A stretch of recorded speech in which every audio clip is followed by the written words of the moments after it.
So, for my first video for my new YouTube channel, KISS, we're going to be talking about the heart, my favorite part of the body, and we're going to talk about coronary artery disease, myocardial infarctions, and irreversible and reversible cell injury. So, let's get started. First off, to understand what coronary artery disease is, first we need to know what do coronary arteries actually do. Now, we know that arteries are all across our body, and arteries supply our tissues and our muscles with oxygenated blood filled with nutrients. Now, coronary arteries are just the arteries that go to the musculature of the heart, or the myocardium, supplying them with oxygenated, nutrient-rich blood. Now, we have two coronary arteries. We have the left and the right coronary artery. The left coronary artery is going to branch to the left circumflex artery and the left anterior descending artery, or LAD, commonly referred to as such. Now, the right coronary artery also has branches. It has the posterior descending artery and the right marginal artery. Now, what else do we notice when we take a closer look at this photo? Well, the right coronary artery and the left coronary artery both branch off of the proximal part of the ascending aorta. What does that mean? Well, we know that the left ventricle during systole contracts and shoots that oxygenated blood straight into the aorta so it can supply the rest of the body. And if these two arteries come right off the ascending aorta, that means that oxygenated blood from the aorta is going straight to the left and right coronary arteries to supply the musculature of the heart so that our heart can contract. Okay? That's the purpose of our coronary arteries. Now, you might be wondering, well, why do we need arteries to go to the heart? The heart already has blood in it.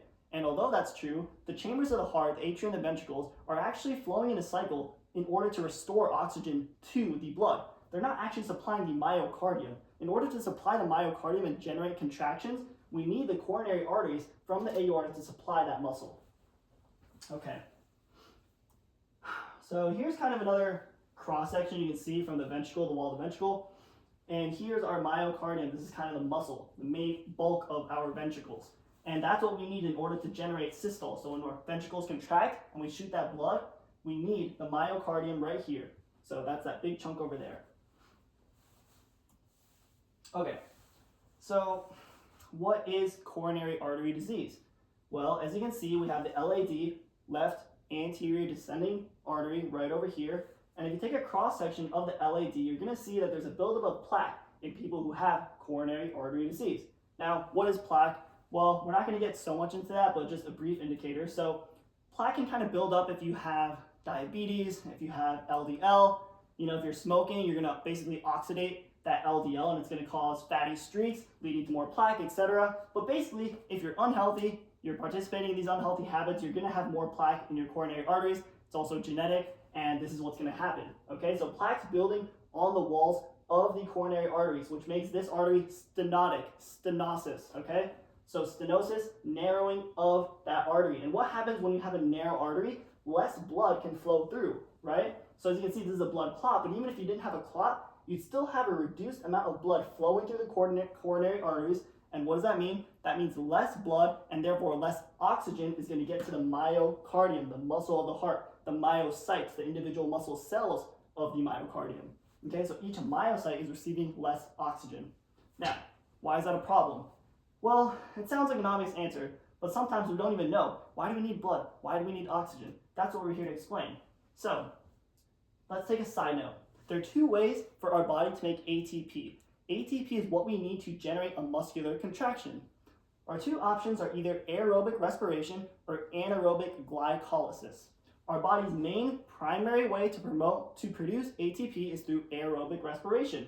Aerobic respiration is going to use oxygen, and it's going to create ATP at very high rates. That's our primary way, our best way to make energy. That's what our myocardium wants to do. But we have a backup option, a secondary option, a non-preferred option called anaerobic glycolysis. And anaerobic glycolysis is what our body does when we don't have oxygen.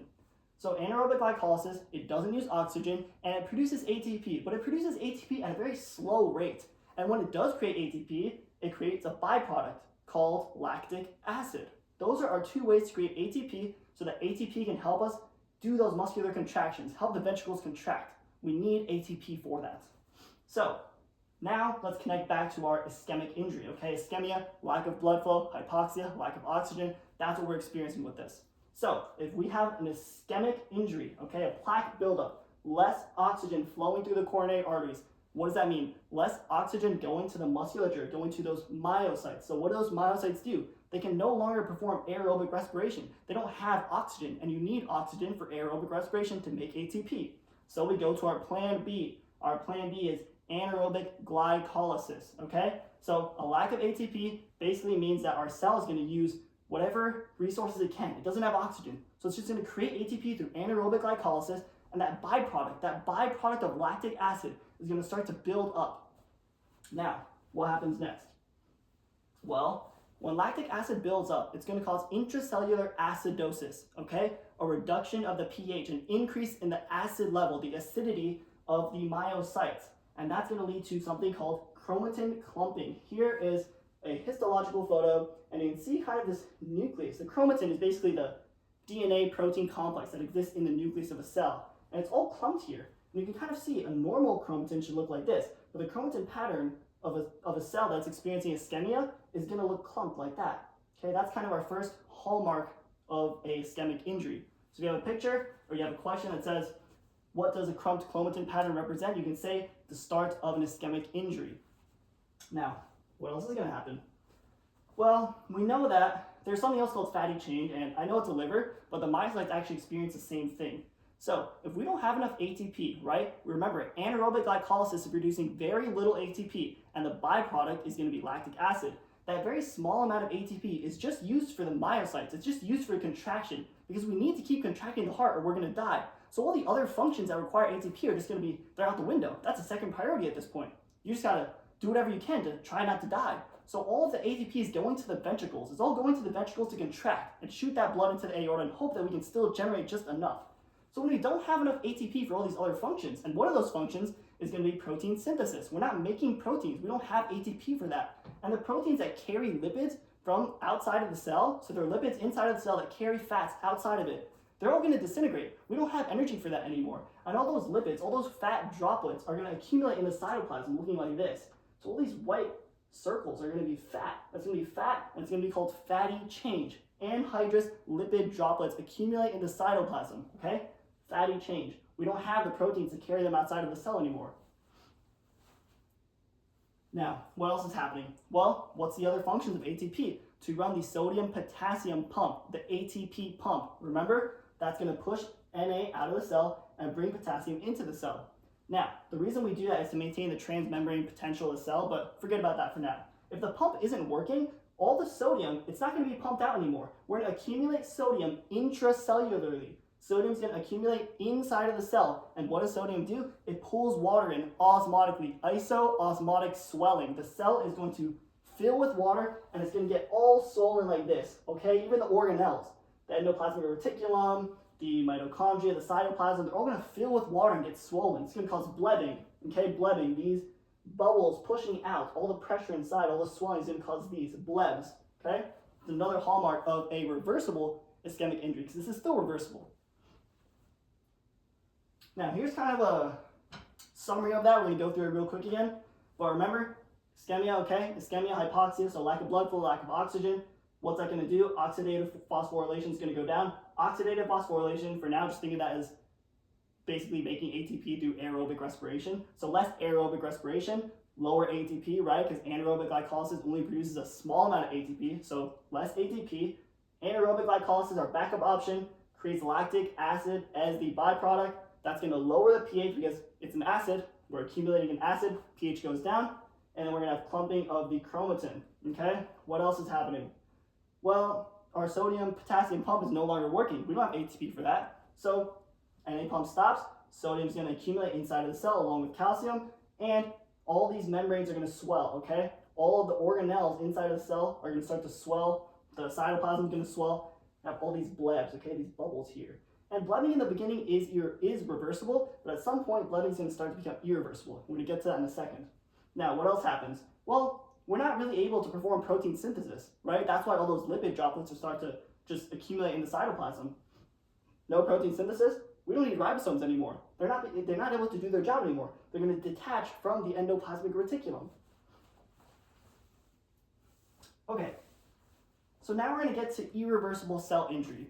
So basically, if you have ischemia, you have a hypoxic injury and you have some kind of plaque buildup, But let's say you get to the hospital or something happens, you clear it up, okay? If you clear that issue up, you're gonna be able to return back to your normal healthy state. But if you're ischemic for too long or you're hypoxic for too long, you're gonna get to the point where you have irreversible injury to these cells. That's what we're getting to now. So the first thing that happens with an irreversibly injured cell is the plasma membrane swells so much, just like we talked about before, all that blooding.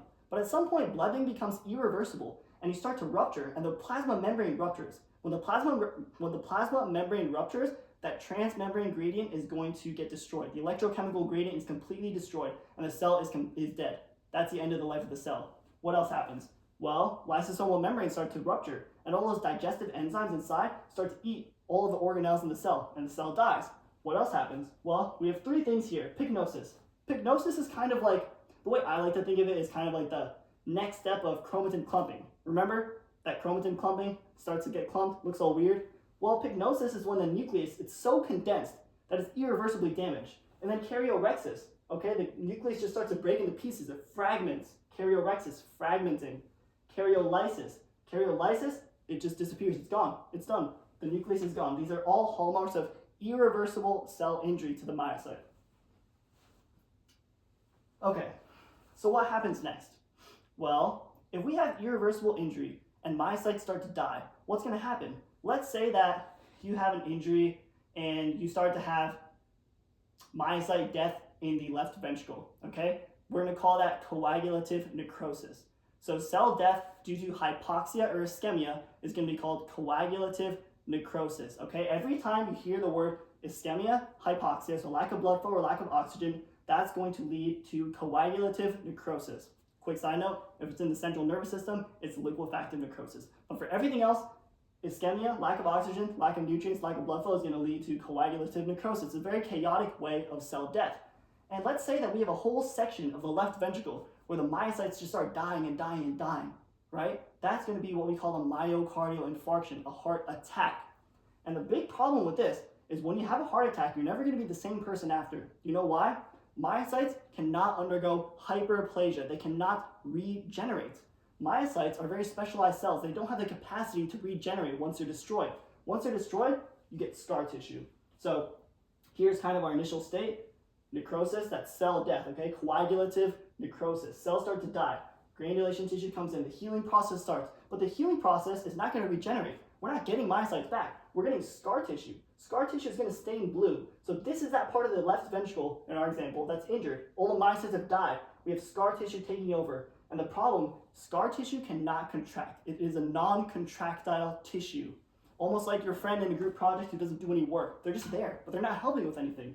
Scar tissue is the exact same way. So a whole section of our left ventricle is scarred over. And what does that mean? That means every time the left ventricle contracts, an entire wall, an entire area of scar tissue is no longer contracting, and our heart is significantly weaker than before. It has to do even more work to overcome the afterload, to eject into the aorta. It barely has the power to do that anymore. That's what we call scar tissue, okay? Coagulative necrosis. That is why an MI is so dangerous. And when you see patients with MIs, you're going to notice, when you take any type of exam or any type of photo, you're going to see that they have scar tissue. It's going to appear as white or blue. Now, what does that mean in terms of the contractile power? Well, there's some application questions we can get into. So if you have scar tissue, let's say again in your left ventricle, then what's going to happen? Well, you're not able to generate the same amount of force for each contraction. That's going to lower the stroke volume, the amount of blood ejected from the ventricle during systole. It's going to go down. You can't eject as much. Your heart's just not as strong anymore. Okay? If you have a lower stroke volume, you're going to have lower cardiac output. The amount of blood circulating in your body per minute, it's going to go down. It should be 5 to 6 liters, but instead it might be 3, maybe 2, 2.5, right? It's going to be way down. And all your peripheral tissues are not going to get the blood flow that they need. Your heart has to try to beat faster to make up for its weakness. That's going to cause tachycardia, okay? Fast heartbeat. All these issues are going to come from that. And here's kind of another photo, and you can see this white tissue. This is our scar tissue right over here. This entire wall is all scar tissue. It is a non-contractile tissue. It's not able to contract. And that is the effect of a heart attack. Anyways, hope you enjoyed.